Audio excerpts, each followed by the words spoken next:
Hello friends, welcome back to my channel. இன்றைக்கி 10th standard unit 9ல் இருக்க தமிழ்நாட்டில் விடுதலை போராட்டம் இந்த டாப்பிக்லேருந்து பார்ட் 2 வீடியோ தான் நம்ம இன்றைக்கி பார்க்க போகிறோம். பிராமணர் அல்லாதோர் இயக்கமும் காங்கிரஸிற்கு சவாலும். அதாவது எதனால் இந்த பிராமணர் அல்லாதோர் இயக்கம் உருவாச்சு அப்படின்னு பார்த்தோன்னா, காங்கிரஸில் காங்கிரஸ் கட்சியில் நிறைய பிராமணர்கள் தான் அதிகமாக இருந்திருப்பாங்க. ஸோ அவங்க பிராமணர்களுடைய நலன் மட்டும்தான் பார்ப்பாங்க. பிராமணர் அல்லாதோரை எந்த ஒரு இதுவும் பண்ணியிருக்க மாட்டாங்க நல்லதும். அதனால் கல்வி பெற்ற பிராமணர்களின் எண்ணிக்கை அதிகமாகும்போது அவங்களுக்குன்னு ஒரு தனி இயக்கம் வேணும் அப்படின்னு சொல்லி யோசிப்பாங்க. அதனால் உருவானதான் இது தென்னிந்திய நல உரிமை சங்கம். இந்த தென்னிந்திய நல உரிமை சங்கம், சவுத் இந்தியன் லிபரல் ஃபெடரேஷன் அப்படின்ற இந்த சில்ஃப் அப்படின்ற அமைப்பு எப்படி உருவாச்சு அப்படின்ற வரலாறு தான் இங்கே நமக்கு கொடுத்துருக்காங்க. ஸோ பிராமணர் அல்லாதோர் தங்கள் நலன்களை பாதுகாத்து கொள்வதற்காக தங்களை ஒரு அரசியல் அமைப்பாக அணிதிரட்டி கொண்டனர். 1912 சென்னை திராவிடர் கழகம், மெட்ராஸ் திராவிடியன் அசோசியேஷன் அப்படின்ற அமைப்பு உருவாக்கியிருப்பாங்க. 1912 தான் சென்னை திராவிடர் கழகம் உருவாக்கியிருப்பாங்க.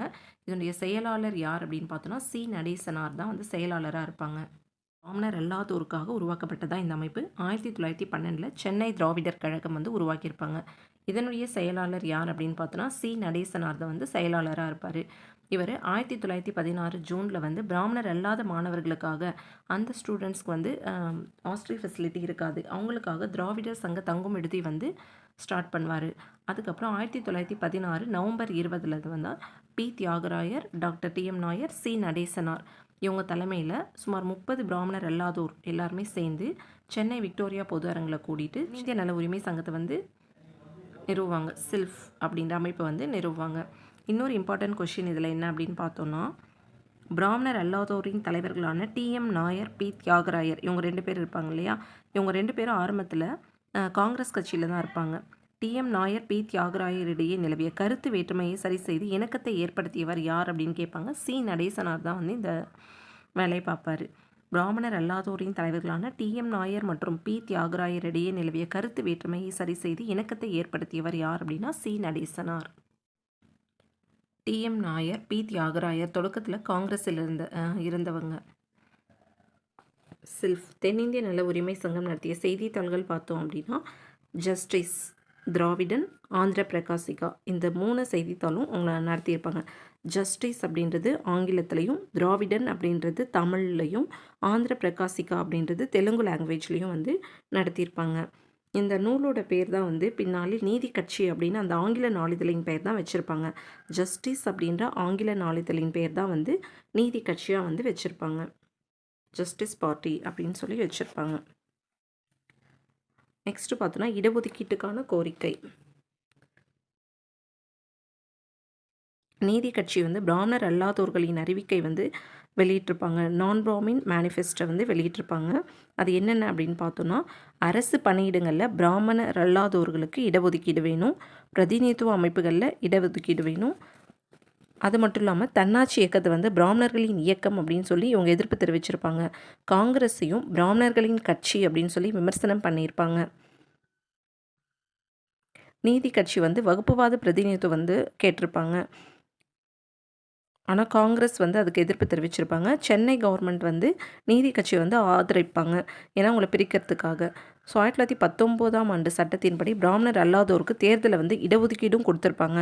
ஸோ காங்கிரஸ் கட்சி விமர்சனம் செய்வாங்க. இந்த இடஒதுக்கீடு கொடுத்தது காங்கிரஸ் கட்சி விமர்சனம் செய்வாங்க. ஆனால் நீதி கட்சி இந்த இடஒதுக்கீடு வரவேற்றிருப்பாங்க. நீதி கட்சி அமைச்சரவை 1920 தேர்தலில் காங்கிரஸ் புறக்கணிச்சிருவாங்க. நீதி கட்சி அந்த தேர்தலில் போட்டியிட்டு வெற்றி பெறுவாங்க. மொத்தம் இருந்த 98 இடங்களில் 63 இடம் நீதி கட்சி வெற்றி பெறுவாங்க. நீதி கட்சியின் முதலமைச்சர் யார் அப்படின்னு பார்த்தோன்னா ஏ சுப்பராயலு. ரொம்ப ரொம்ப இம்பார்ட்டண்ட். நீதி கட்சியின் முதலமைச்சர் ஏ சுப்பராயலு. அதுக்கப்புறம் 1923 பனகல் அரசர் அமைச்சரவை அமைச்சிருப்பார். அது நீதி கட்சி தான் மறுபடியும் அமைச்சரவை அமைச்சிருப்பாங்க. 1923 பனகல் அரசர். 1920 ஏ சுப்பராயலும், 1923 தேர்தலில் பனகல் அரசரும் இருந்திருப்பாங்க. நீதி கட்சி மொத்தம் 13 வருஷம் ஆட்சி செஞ்சுருப்பாங்க. 1920 தேர்தல் நடக்கும். அதில் காங்கிரஸ் போட்டிகிட்டு மாட்டாங்க. அப்போ நீதி கட்சி வின் பண்ணிடும். நீதி கட்சியோட முதலமைச்சர் யார் அப்படின்னு பார்த்தோன்னா ஏ சுப்பராயலு அவர்கள் தான். 1920லேருந்து 23 வரைக்கும் இருந்திருப்பார். அதுக்கப்புறம் 1923லேருந்து 26 வரைக்கும் நீதி கட்சி தான் இருக்கும். 1923 யார் அப்படின்னு பார்த்தோன்னா பனகல் அரசர் அவர்கள் வந்து இருந்திருப்பார் முதலமைச்சராக.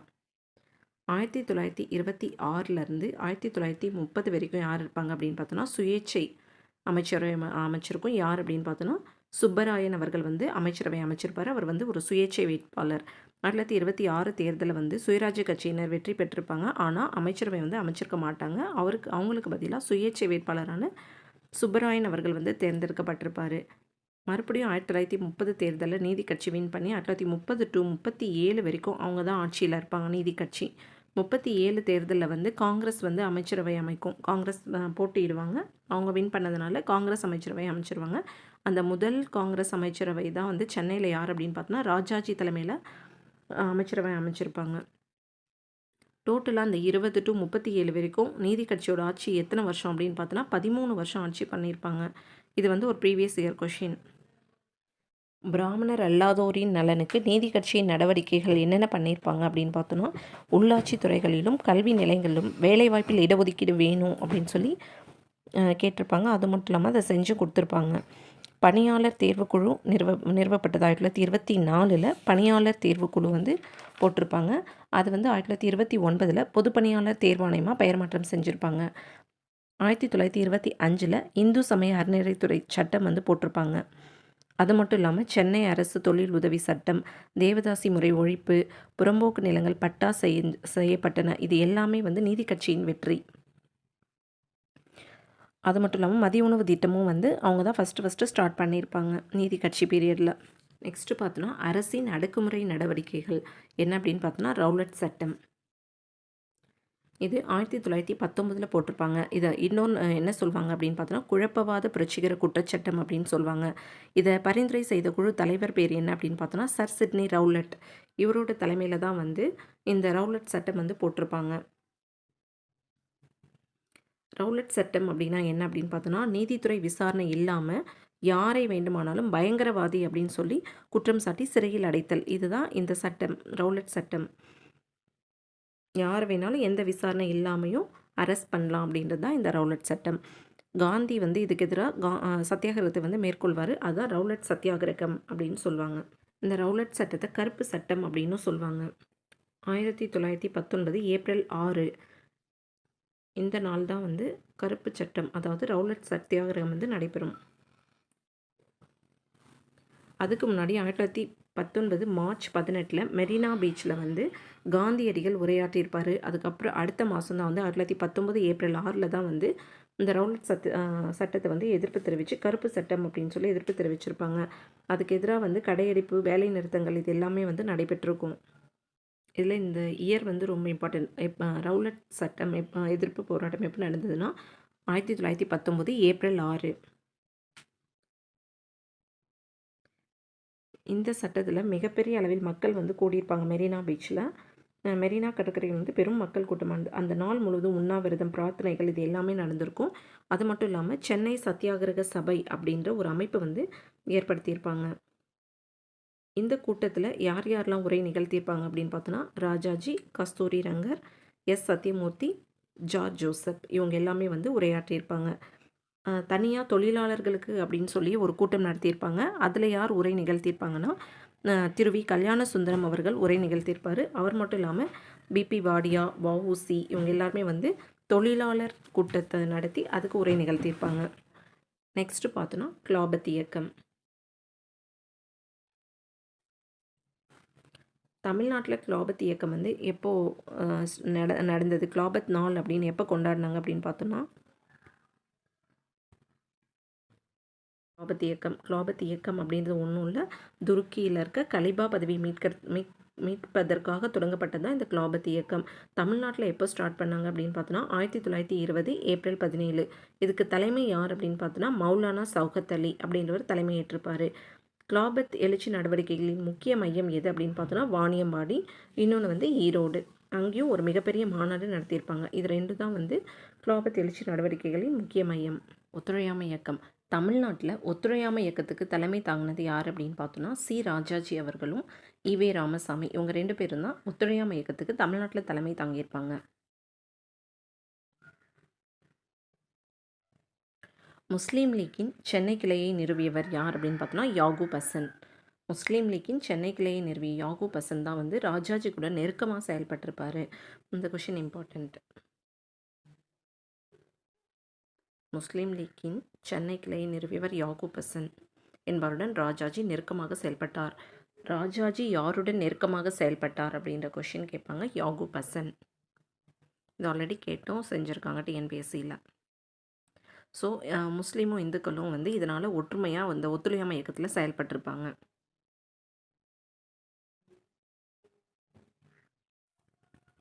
நெக்ஸ்ட் பார்த்தோன்னா, வரிகுடா இயக்கமும் கள்ளுக்கடை மறியல் இயக்கமும் ஒத்துழையாமை இயக்கத்தின் ஒரு பகுதியாக தான் வந்து இந்த வரிகுடா இயக்கம் அப்படின்றது நடந்திருக்கும். இந்த வரிகுடா இயக்கம் வந்து பர்டிகுலராக எந்த இடத்துல தமிழ்நாட்டில் நடந்திருக்கும் அப்படின்னு பார்த்தோன்னா, தஞ்சாவூரில் தான் வந்து வரிகுடா இயக்கம் நடந்திருக்கும். தமிழ்நாட்டில் ஒத்துழையாமை இயக்கத்தின் முக்கிய அம்சமாக இருந்தது எது அப்படின்னு பார்த்தோன்னா, கள்ளுக்கடைகளுக்கு எதிரான போராட்டங்கள் தான். 1921 நவம்பரில் சட்ட மறுப்பு இயக்கத்தை தொடங்கணும் அப்படின்னு சொல்லி முடிவு செஞ்சுருப்பாங்க. அந்த டைமில் பார்த்தோன்னா, ராஜாஜி, சுப்பிரமணிய சாஸ்திரி, ஈவே ராமசாமி இவங்க எல்லாருமே வந்து கைது செய்யப்பட்டிருப்பாங்க. 1922 ஜனவரி 13 வேல்ஸ் இளவரசரின் வருகை புறக்கணிப்பு செஞ்சுருப்பாங்க. இந்த கொஷின் ரொம்ப ரொம்ப இம்பார்ட்டன்ட். 1922 ஜனவரி 13 வேல்ஸ் இளவரசரின் வருகை புறக்கணிப்பு. நெக்ஸ்ட்டு பார்த்தோன்னா, காவல்துறையின் அடக்குமுறையில் 2 பேர் கொல்லப்பட்டிருப்பாங்க. 1922 பிப்ரவரி 5 இந்த டைமில் வந்து உத்தரப்பிரதேசில் கோரக்பூர் அப்படின்ற இடத்துல சௌரி சௌரா அப்படின்ற ஒரு கிராமத்தில் 22 காவலர்கள் வந்து கொல்லப்பட்டிருப்பாங்க. இதனைத் தொடர்ந்து ஒத்துழையாமை இயக்கம் விலக்கி கொள்ளப்பட்டது.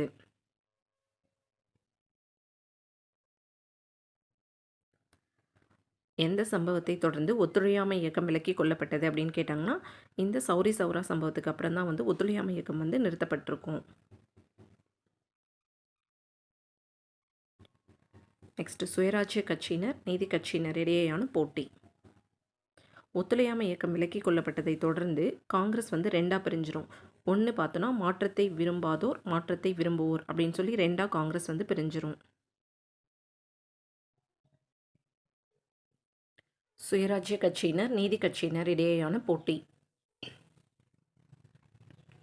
ஒத்துழையாமை இயக்கம் விலக்கி கொள்ளப்பட்டதை தொடர்ந்து காங்கிரஸ் வந்து 2ஆக பிரிஞ்சிருவாங்க. அதாவது காந்தி வந்து திடீர்னு இதை நிறுத்திடுவார். ஒத்துழையாமை இயக்கம் பண்ணலாம் அப்படின்னு சொல்லிட்டு இதை நிறுத்தினதுனால காங்கிரஸ் வந்து 2ஆக பிரிஞ்சிருவாங்க. ஒன்று பார்த்தோன்னா, மாற்றத்தை விரும்பாதோர், மாற்றத்தை விரும்புவோர் அப்படின்னு சொல்லி 2ஆக பிரிஞ்சிருவாங்க காங்கிரஸ்.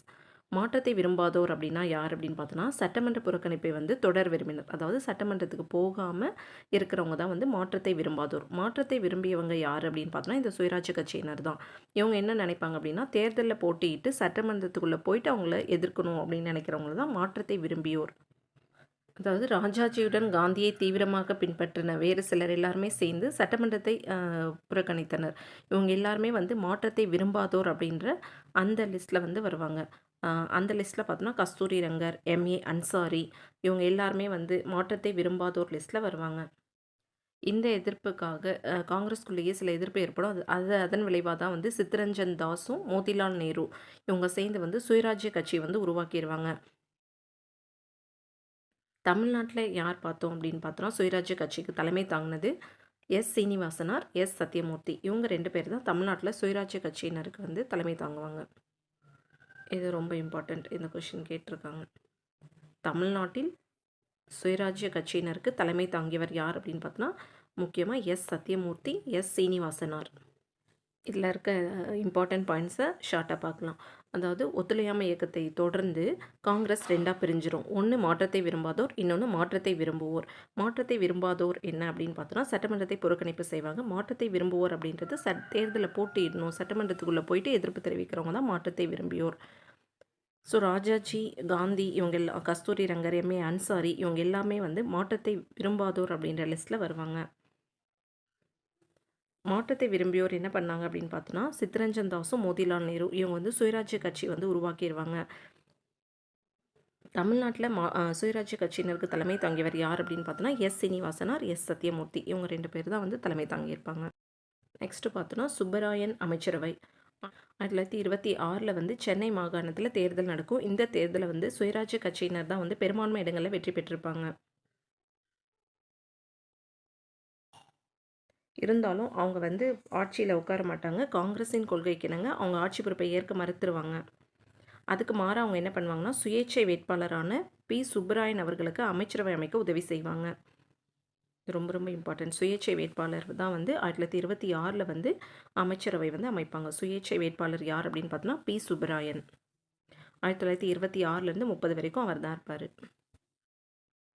நெக்ஸ்ட் 1930 நடைபெற்ற தேர்தலில் வந்து சுயராஜ்ய கட்சியினர் வந்து தேர்தலில் போட்டிட்டு இருக்க மாட்டாங்க. அதனால நீதி கட்சி வந்து ஈஸியாக வின் பண்ணிடும். கட்சி தொடர்ந்து 1937 வரைக்குமே நீதி கட்சி தான் இருக்கும். அகைன் 1937 தேர்தலில் வந்து காங்கிரஸ் வந்து வெற்றி பெறுவாங்க. நீதி கட்சி வந்து படுதோல்வி அடைஞ்சிரும். ஓகே, இதில் இருக்க இம்பார்ட்டன்ட் பாயிண்ட் ஷார்ட்டாக பார்த்துலாம். 1926 தேர்தல் நடைபெறும் சென்னை மாகாணத்தில். இந்த தேர்தலில் வந்து சுயராஜ்ய கட்சியினர் வந்து பெரும்பான்மை இடங்களில் வந்து வெற்றி பெறுவாங்க. ஆனால் காங்கிரஸ் கொள்கைக்கு இணங்க அவங்க ஆட்சி அமைக்க மாட்டாங்க. அவங்களுக்கு பதிலாக வந்து சுயேட்சை வேட்பாளரான பி. சுப்பராயனுக்கு வந்து அமைச்சரவை அமைக்க உதவி செய்வாங்க. 1930 வந்து தேர்தல் நடைபெறும். அப்போ சுயராஜ்ய கட்சியினர் போட்டிட்டு இருக்க மாட்டாங்க. அதனால நீதி கட்சி வந்து ஈஸியாக வின் பண்ணிடுவாங்க. 1930லேருந்து 1937 வரைக்குமே வந்து நீதி கட்சி தான் வந்து ஆட்சியில் இருக்கும். அகைன் 1937 வந்து காங்கிரஸ் வெற்றி பெறுவாங்க. நெக்ஸ்ட்டு சைமன் குழுவை புறக்கணித்தல்.